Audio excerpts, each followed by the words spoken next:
we reached out to Indiana basketball. We figured like, oh, we have nothing to lose here. Let's hit up the basketball team. We got their email online, whatever, hit them up. And the assistant coach emailed us back. We basically hit them up saying we'd love to cater a pregame meal one night. And we suggested before the Michigan State game, which was the biggest, I think it was homecoming. It was college game day. College game day.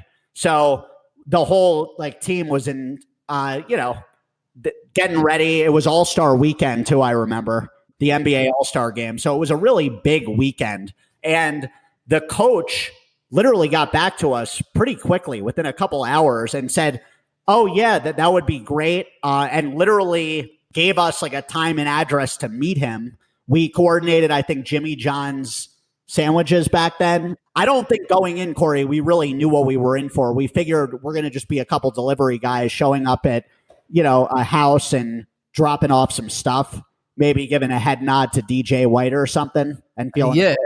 But yeah, it was remarkable because we get to this like secluded area in the woods. We had never been to this part of Bloomington.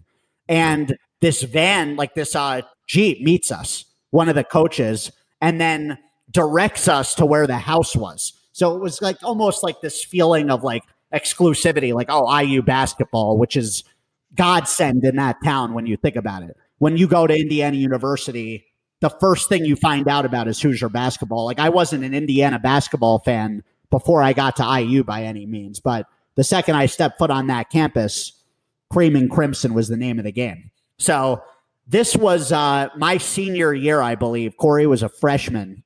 Or Corey, yeah, that was 2008. 2008. So this was when B-Town Menus was really starting to gain its swagger, and people knew about it. So we get to the house with the food.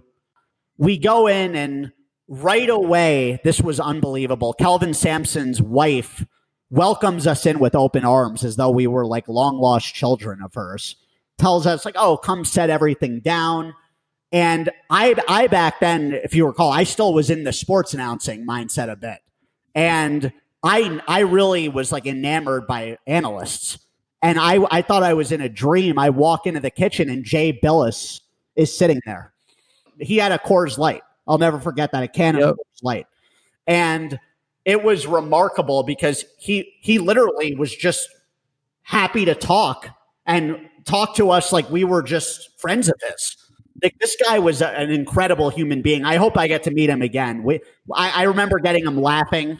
I made a comment to him, I believe, about the whole Corey. It was right after the Super Bowl, right? Yeah. When I saw Archie Manning.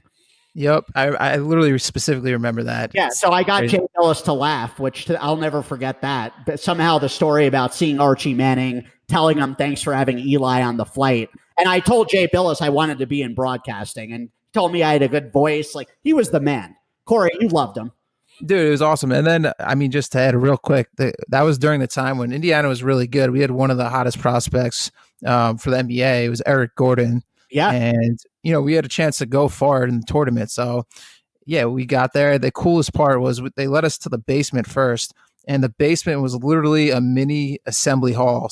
Bootstrapped in the trenches, making moves, going all out. Every day handle business. You know that the hustle don't stop. Got my team, let's get it. Reviewing books and talk stocks. Steady, keep it moving. So you gon' wanna tune in. Get Lodell, it's an app. Get local food on demand. Delivery right to your home. Everything in the palm of your hand.